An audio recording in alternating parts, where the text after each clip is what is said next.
नमस्कार। आज सवेरे में मैं समीना आप सबका स्वागत करती हूँ। आज सवेरे के माध्यम से हमारे साथ जुड़ी हैं दो शख्सियतें।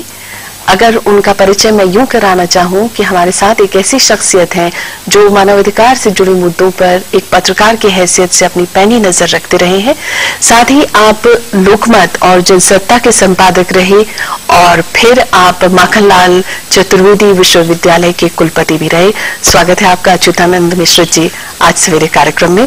और हमारे साथ हैं डॉक्टर सरोज कुमार शुक्ल जी, आप मानवाधिकार आयोग में सहायक निदेशक के पद पर कार्यरत हैं, साथ ही साथ आप साहित्यकार हैं। शुरुआत अगर हम पत्रकारिता से ही करें मिश्रा जी, अगर हम एक पत्रकार की हैसियत से, जिसे हम कहते हैं कि उसे अभिव्यक्ति की पूरी आजादी होती है, आपने बहुत कुछ लिखा मानवाधिकार से जुड़े मुद्दों को, कितने मुद्दों को आप अपने कार्यकाल में समेट पाए? जहां तक मीडिया और मानवाधिकार का संबंध है, ये दोनों के रिश्ते बहुत अंतरंग हैं और बहुत गहरे रिश्ते रहे हैं। और जहां कहीं भी अन्याय होता है, जहां कहीं भी सोशल इनजस्टिस होती है, ऐसे सभी मुद्दे मानवाधिकार के और मीडिया के दोनों के दायरे में आते हैं। क्योंकि दोनों का लक्ष्य, अगर हम लोकतंत्र को भी इस बड़ी बहस में शामिल कर लें, तो मीडिया, लोकतंत्र और मानवाधिकार, ये तीनों को समेटकर एक बड़ा कार्यक्षेत्र बनता है। अगर थोड़ा इसके पृष्ठभूमि में जाएं तो आपको ये देखने को मिलेगा कि मीडिया तो बहुत पुरानी चीज है। द्वितीय विश्व युद्ध के बाद जब पूरे यूरोप में और अमेरिका में और खासतौर से जब जापान पर, हिरोशिमा पर एटम बम गिराया गया और जितनी बड़ी संख्या में लोग युद्ध के दौरान और बाद में भी मारे गए, उसको देखते हुए लोगों को ये लगा कि ये सबसे बड़ी मानव क्षति हुई है। और उसके बाद ही आपने देखा कि संयुक्त राष्ट्र संघ की भी स्थापना हुई, मानवाधिकार आयोग की भी बात हुई, और फिर मीडिया ने ऐसे तमाम मुद्दों को जो सोशल इनजस्टिस से जुड़े हुए हैं, इनको उठाना शुरू किया। केवल हिंदुस्तान में नहीं, केवल मेरे अखबार में नहीं, पूरी दुनिया की मीडिया ने ये सामाजिक अन्याय, सामाजिक समानता के मुद्दों को बार बार उठाया है, बहुत बार उठाया है। इसलिए ये गिनाना तो मुश्किल होगा, लेकिन जैसे आप ये देखें कि जहां भी जिस किसी रूप में भी अन्याय है, उसका संबंध मानवाधिकार से है। अच्युतानंद जी, अगर हम पश्चिमी देशों की बात करें तो मानवाधिकार से जो जुड़े मुद्दे हैं वो फॉरेन पॉलिसी के अंतर्गत उनको एक आयाम के रूप में स्थापित किया है, और अगर हिंदुस्तान के परिप्रेक्ष्य में बात करें तो यहाँ पर इनकी उपस्थिति और इनका संबोधन नहीं। ये पश्चिमी देशों की भी जो अवधारणा है, वो ये ठीक है कि अवधारणा नहीं है, लेकिन कहीं न कहीं उस अवधारणा के पीछे कहीं केवल विदेश नीति से जुड़ा हुआ मामला नहीं है। वो हर देश में भी वो कुल मुद्दा सोशल इनजस्टिस का ही है। और भारत में तो मानवाधिकार का कंसेप्ट बहुत पुराना है, हजारों वर्ष पहले है। हमने तो पूरी दुनिया को वसुधैव कुटुंबकम कहा है जी। और वसुधैव कुटुंबकम में हमने तो देश की सीमाओं में कभी बाधा ही नहीं। तो ये पूरी वसुधा है, वसुधा यानी कि पूरी ह्यूमैनिटी, पूरे विश्व का मुद्दा है। तो भारतीय कंसेप्ट तो बहुत पुराना है, और उसमें भारतीय साहित्य, भारतीय धर्म, या कहें तो पूरी दुनिया के जितने भी धर्म हैं, हर एक में मानवता की ही बात की गई है। मानवता का रिश्ता तो सारे धर्मों से है, सारी शिक्षाओं से है, सारे पंथों से है। तो ये एक बहुत बड़ा मुद्दा है।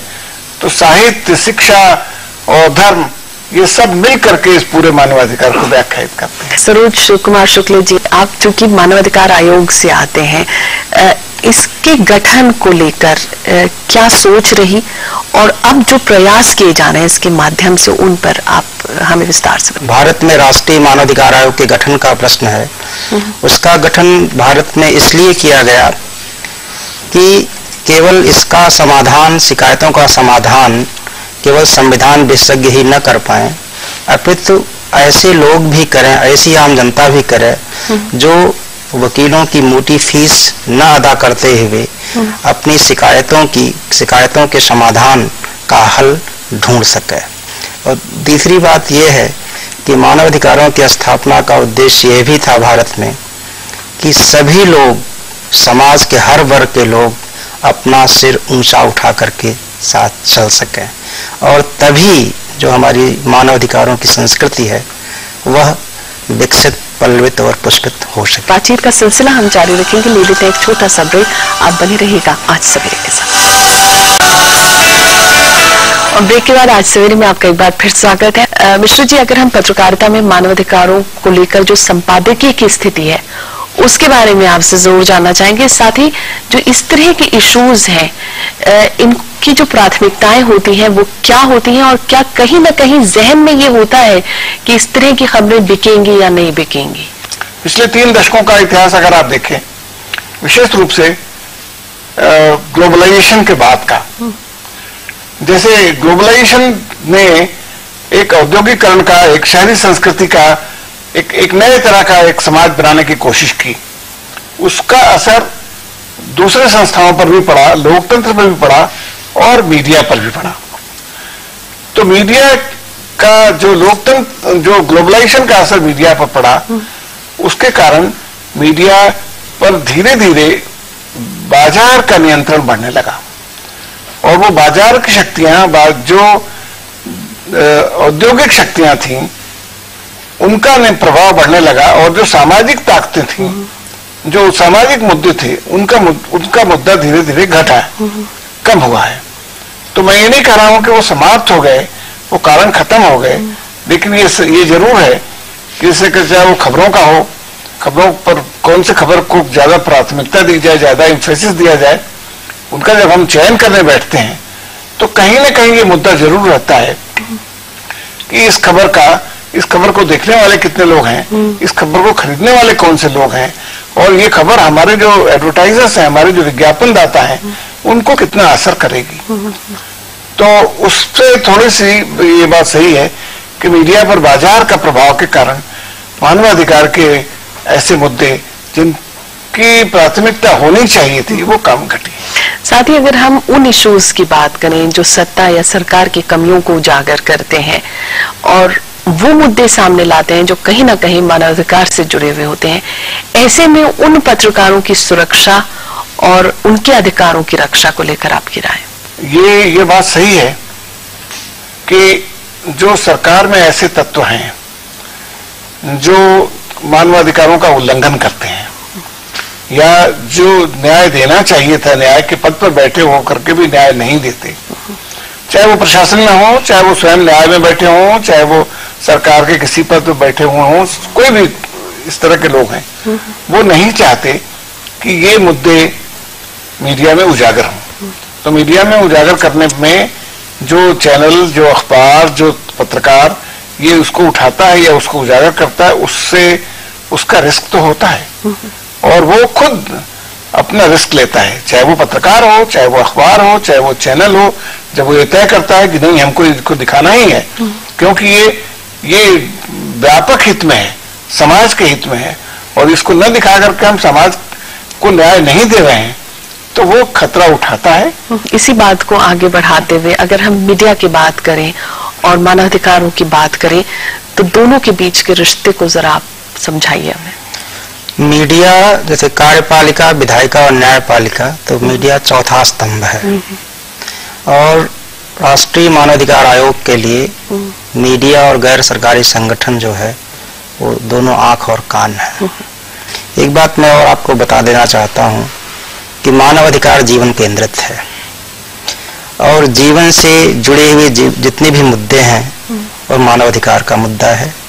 और मैं ये भी बात स्पष्ट कर देना चाहता हूँ कि मानवाधिकार की जो सोच नहीं बल्कि उसे माध्यम होना चाहिए, जब तक माध्यम में नहीं आएगा तब तक वह जहन में हमारे घुसेगा नहीं, और हम उसके साथ, समाज के साथ, अपने साथ, देश के साथ न्याय नहीं कर पाएंगे। एक सशक्त माध्यम मीडिया को आप मानते हैं, लेकिन अगर उसी तरफ, दूसरी तरफ हम चले मिश्रा जी, बाल श्रम हुआ, बाल शोषण हुआ, बेरोजगारी हुई, पलायन हुआ, ये तमाम ऐसे मुद्दे हैं उसमें इन तमाम मुद्दों के बीच एक पत्रकार की हैसियत से या पत्रकारिता के दायित्व को आप कैसे देखते हैं?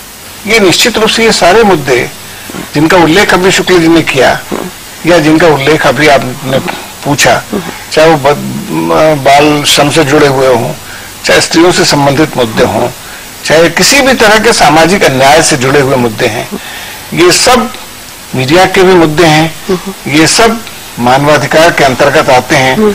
कठिनाई केवल इतनी ही है कि न तो मीडिया को न मानवाधिकार आयोग को वो अधिकार प्राप्त हैं कि उनके साथ या इस तरह का अन्याय करने वाले लोगों को उजागर तो वो एक बार कर सकता है, वो भी खतरा उठाकर, लेकिन जिनके साथ अन्याय हुआ है उनको न्याय दिलाने की भूमिका में अभी वो नहीं है। बिल्कुल। और वो जब तक व्यवस्था नहीं होगी, मानवाधिकार आयोग बहुत अच्छा काम कर रहा है, निश्चित रूप से कर रहा है जब से बना हुआ है। अब वो सरकार को सुझाव देता है, शिकायतें नोट कराता है, जो घटनाएं उनके ध्यान में आती हैं। इसके आगे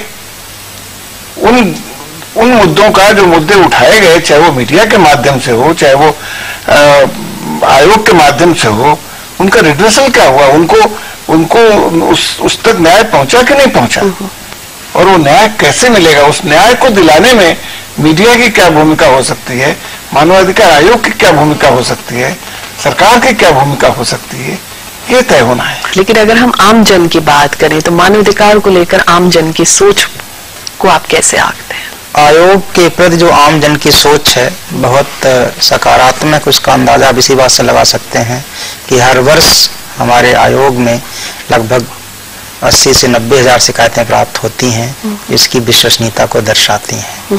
वो अलग बात है उसमें कितनी सही होती हैं कितनी गलत होती हैं, वो तो अलग विषय है, लेकिन आयोग में इतनी शिकायतों का आना मतलब ये दर्शाता है कि आम जनता अपने अधिकारों के प्रति जागरूक है, और अभी हम बहुत अधिक करने की आवश्यकता है इसमें कि हम गांव में आम जनता को और अधिक जागरूक करें कि अपने अधिकारों के लिए, अपने हक के लिए लड़ाई लड़ें और हमारे पास शिकायतें भेजें, इसकी हल उनको यहाँ पे मिलेगा।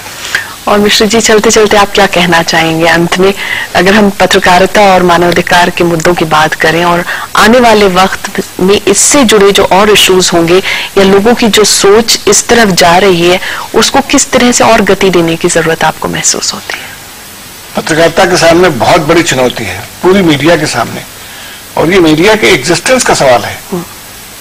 अगर इन मुद्दों को, सोशल जस्टिस के मुद्दों को मीडिया नहीं एड्रेस करेगी, नहीं दिखाएगी, तो मीडिया ज्यादा दिन अपने उस पर कायम नहीं रह सकती। कि लोग चाहते हैं, लोगों की उम्मीदें हैं, तो वो केवल अपने व्यापारिक एंगल से, अपने व्यापारिक दृष्टिकोण से अपने मीडिया को नहीं चलाया जा सकता। वो दोनों में एक संतुलन बनाए रखना जरूरी है, और वो संतुलन धीरे धीरे कायम हो रहा है।